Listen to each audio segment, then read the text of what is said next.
안녕하세요, 여러분. 오늘은 오랜만에 동화책을 읽는 ASMR을 준비했어요.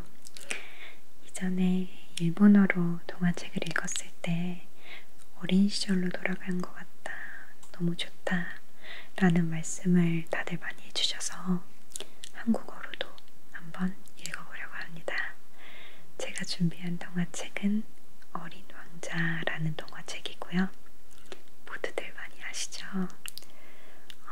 제가 제일 좋아하는 파트를 읽어보려고 해요. 그러면 이제 소리 들으시면서 편안한 밤 되세요. 안녕히 주무세요.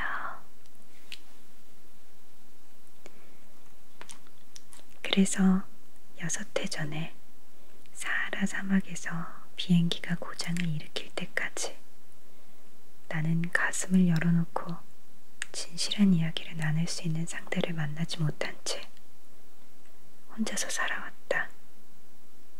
엔진이 고장난 것이다. 그런데 기술자도 승객도 없었기 때문에 그 어려운 수선을 나 혼자서 해보려고 작정했다. 내게 있어서 그것은 생사가 달린 문제였다. 겨우 8해 동안 마실 물이 남아있었을 뿐이니까. 첫날 밤 나는 사람 사는 곳에서 수천 마일 떨어진 사막에서 잠이 들었다. 넓은 바다 한가운데에 떠있는 뗏목 위의 표류자보다 나는 더 외로운 처지였다. 그러니 해가 뜰 무렵 작고 야릇한 목소리가 나를 깨웠을 때 내가 얼마나 놀랐겠는지 여러분은 상상할 수 있을 것이다. 그 목소리는 이렇게 말했다. 아저씨, 아저씨, 양 한 마리만 그려줘. 뭐라고? 양 한 마리만 그려줘. 나는 벼락이라도 맞은 것처럼 후다닥 일어났다. 두 눈을 비비고는 사방을 자세히 살펴보았다. 그랬더니 정말로 이상하게 생긴 조그만 사내 아이가 나를 심각한 얼굴로 바라보고 있는 것이었다. 다음에 실린 것이 훗날 내가 그를 그린 그림 중에서 가장 근사한 그림이다. 물론 내 그림이 모델보다 훨씬 덜 매력적이다. 그러나 이것은 내 탓이 아니다. 내가 6살 적에 어른들 때문에 화가로서의 장래를 포기하고 속이 보이거나 보이지 않거나 하는 보아구렁이밖에 그림이라곤 도무지 배운 일이 없었으니까. 어쨌든 나는 그의 느닷없는 출현에 눈이 휘둥그레져가지고 그를 쳐다보고 있었다. 내가 사람 사는 고장에서 수천 마일 떨어진 곳에 있었다는 사실을 여러분은 잊지 말아주길 바란다. 그런데 이 어린 친구는 길을 잘못 든 것 같지도 않았고 몹시 고달프다든가 배가 고프다든가 목이 마르다든가 무서워서 벌벌 떤다든가 하는 것 같지도 않았다.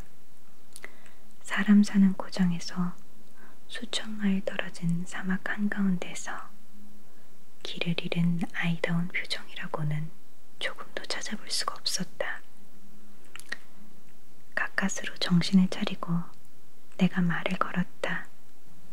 그러니까 그 애는 무슨 아주 중대한 일이라도 되는 것처럼 가만히 같은 말을 되뇌었다. 아저씨, 양 한 마리만 그려줘. 너무도 이상한 일을 당했을 때는 그것을 감히 거역하지 못하는 법이다. 사람 사는 고장에서 수천 마일 떨어져 죽을 위험에 처해 있는 상황에서 그것은 참으로 엉뚱한 짓이라고 느껴지기는 했지만 나는 주머니에서 종이 한 장과 만년필을 꺼냈다. 그러나 나는 특히 특히 지리니, 역사니, 산수니, 문법이니 하는 것만을 배운 일이 문득 생각나서 약간 화를 내며 그림을 그릴 줄 모른다고 말했다. 괜찮아. 양 한 마리만 그려줘.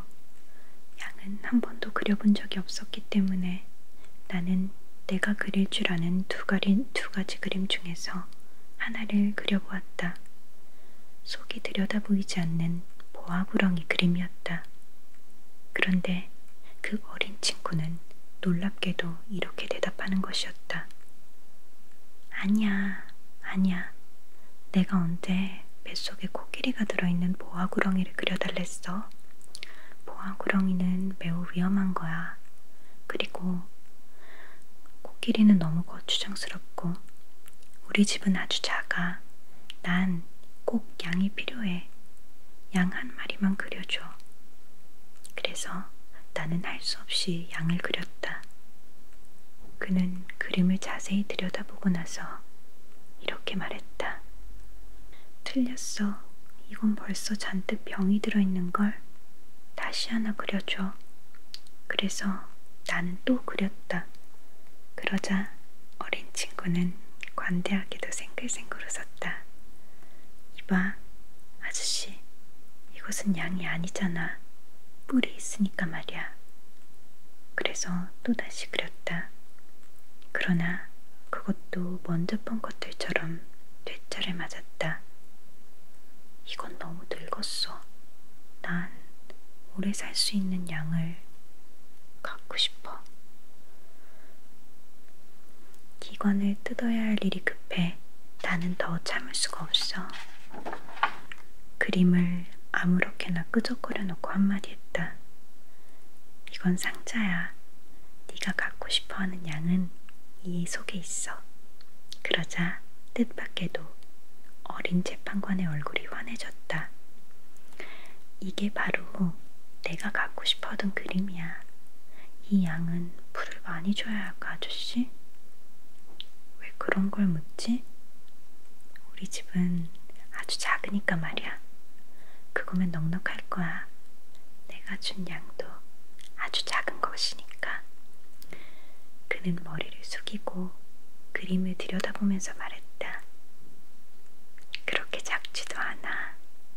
양이 잠들었어.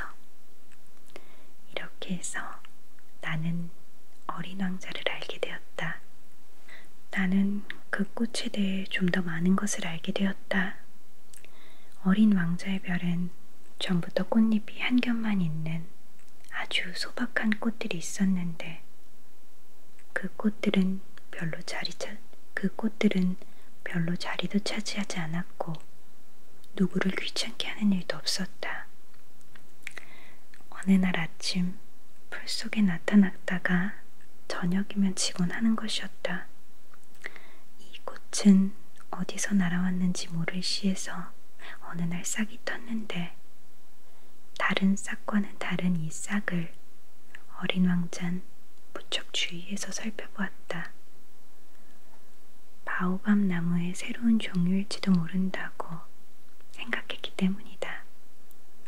그런데 그 작은 나무는 곧 자라기를 멈추고 꽃을 피울 준비를 하기 시작했다.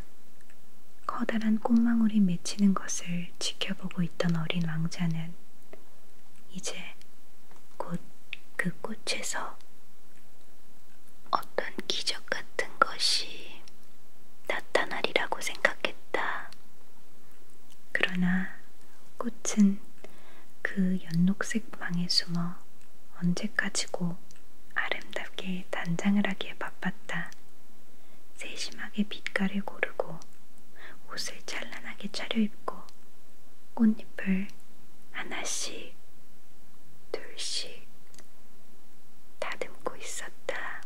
그 꽃은 계양귀비꽃처럼 구겨진 모습을 밖으로 나타내고 싶어 하지 않았다. 자신의 아름다움이 활짝 드러날 때에야 모습을 나타내려고 했다. 정말이지 무척이나 애교스러운 꽃이었다. 그러니까 그의 신비로운 몸단장은 그래서 며칠이고 계속되었다. 그러던 어느 날 아침, 해가 막 떠오르는 시각에 그 꽃은 마침내 활짝 피어났다. 그런데 그렇게도 공들여 단장을 하고 나온 꽃이건만 피곤한 듯 하품을 하며 이렇게 말했다. 아, 이제야 겨우 잠에서 깨어났답니다. 용서하세요. 머리가 온통 엉클어져 있네요. 어린 왕자는 그때 감탄을 억누를 수가 없었다. 넌 참 아름답구나. 그렇죠? 그리고 난 해와 같은 시간에 태어났답니다. 꽃은 가만히 대답했다. 어린 왕자는 꽃이 그다지 겸손하지는 않다고 생각했다. 하지만 그 꽃은 너무도 감동적이지 않은가. 잠시 후에 꽃이 다시 말했다. 아침 식사 시간이군요. 제 생각을 좀 해줘요. 당황한 어린 왕자는 신선한 물이 담긴 물뿌리기를 찾아 그 꽃에 뿌려주었다. 이렇게 그 꽃은 태어나자마자 심술궂은 허영심으로 어린 왕자를 괴롭혔다. 가령 어떤 날 자기가 가지고 있는 4개의 가시의 이야기를 하며 어린 왕자에게 이런 말을 한 것 따위가 그것이다. 호랑이들이 발톱을 세우고 덤벼들어도 끄떡없어요. 내 별엔 호랑이가 없어. 그리고 호랑이는 풀을 먹지 않아. 어린 왕자가 이렇게 말하자 꽃이 상냥하게 대답했다. 나는 풀이 아니에요. 용서해줘. 나는 호랑이는 조금도 무섭지 않아요. 하지만 바람은 질색이랍니다. 혹시 바람막이를 가지고 있으세요? 바람이 부는 게 질색이라고? 식물로서는 안 될 일이군. 이 꽃은 아주 까다로운 식물이네. 하고 어린 왕자는 속으로 생각했다. 저녁에는 바람막이를 해주세요. 당신이 살고 있는 이 별은 매우 춥군요. 시설도 좋지 않고요. 내가 살던 곳은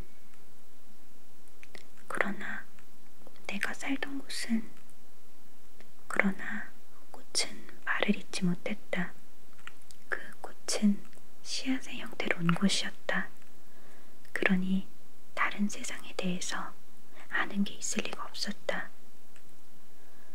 그처럼 속이 들여다 보이는 거짓말을 하려다가 들킨 것이 부끄러워진 꽃은 두어 번 기침을 했다. 바람막이가 있느냐고 물었잖아요. 찾아보려던 참이었는데 자꾸만 말을 하고 있어서. 그러자 그 꽃은 그래도 어린 왕자에게 가책을 느끼게 할 양으로 기침을 더 심하게 했다. 그리하여 어린 왕자는 사랑에서 우러나오는 착한 뜻을 가졌으면서도 이내 그 꽃을 의심하게 되었다. 그는 대수롭지 않은 말들을 심각하게 받아들이고 몹시 불행해졌다. 하루는 어린 왕자가 내게 속마음을 털어놓았다. 그 꽃이 하는 말을 듣지 않았어야 옳았어. 꽃이 하는 말은 절대로 듣지 말아야 해. 보고 향기를 맡으면 되는 거야. 이 꽃도 내 별을 온통 향기로 채워주었지만 난 그걸 즐길 수가 없었어. 그 발톱 이야기를 듣고 난 무척 약이 올랐었지만 사실은 가여워했어야 했는데. 그는 또 이런 이야기도 했다. 나는 그때 아무것도 이해하지 못했어. 그 꽃의 말이 아니라 행동을 보고 판단했어야만 했어. 꽃은 향기와 아름다움으로 나를 즐겁게 해주었거든.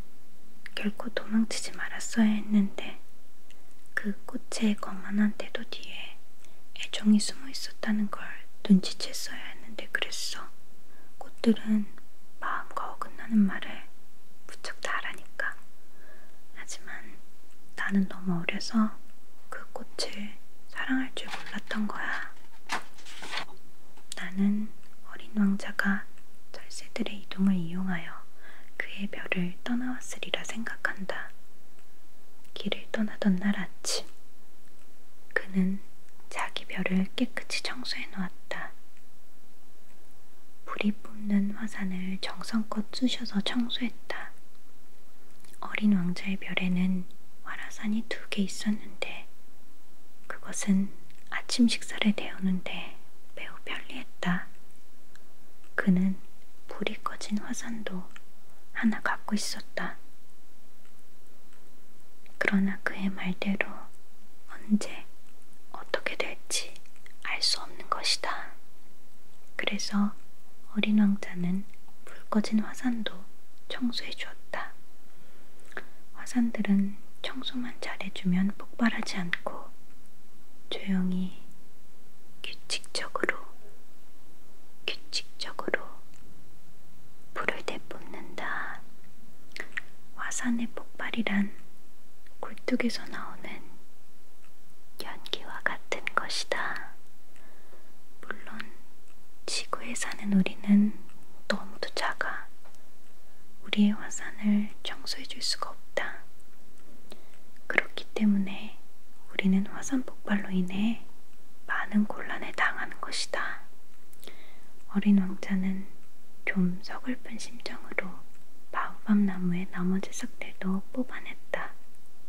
다시는 돌아오지 못하리라 생각했던 것이다. 그러자 늘 해오던 이런 일이 그날 아침에는 유난히 다정스럽게 느껴졌다. 그래서 그 꽃에 마지막으로 물을 주고 바람막이를 씌워주려는 순간 그는 울고 싶은 심정이었다. 잘 있어. 그러나 어린 왕자가 꽃에게 말했다. 그러나 꽃은 대답하지 않았다. 잘 있어. 그가 다시 한번 말했다. 꽃은 기침을 했다. 그러나 이것은 감기 때문이 아니었다. 내가 어리석었어. 용서해줘. 그리고 부디 행복하도록 해. 이윽고 꽃이 말했다. 어린 왕자는 꽃이 신경질을 부리지 않는 것이 이상했다.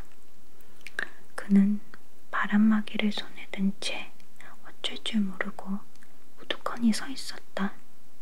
꽃이 이렇게 조용하고 풀이 죽은 이유를 알 수가 없었다. 나는 네가 좋아. 너는 그걸 전혀 몰랐지. 그건 내 탓이었어. 그렇지만 너도 나와 마찬가지로 어리석었어. 아무쪼록 행복해지길 빌겠어. 그 바람막이는 내버려둬. 그런 건 이제 필요 없어. 그렇지만 바람이 불면 내 감기가 그리 대단한 건 아니야. 찬바람은 내게 오히려 이로울 거야. 나는 꽃이니까. 하지만 벌레들이 나비를 보려면 벌레 2~3마리쯤은 견뎌내야 해. 나비는 참 예쁘기도 하지. 그렇지 않으면 누가 나를 찾아주겠어. 너는 멀리 가 있을 거고 큰 짐승들은 조금도 겁날 것 없어. 내겐 발톱이 있으니까. 그러면서 꽃은 천진스럽게 4개의 가시를 보여주었다. 그리고 다시 말을 이었다. 그렇게 우물쭈물하지 마. 떠나기로 했으면 빨리 떠나. 꽃은 어린 왕자에게 우는 모습을 보이고 싶지 않았다. 그토록 자존심이 강한 꽃이었다. 오늘은 여기까지 읽을게요. 여러분, 잘 자요.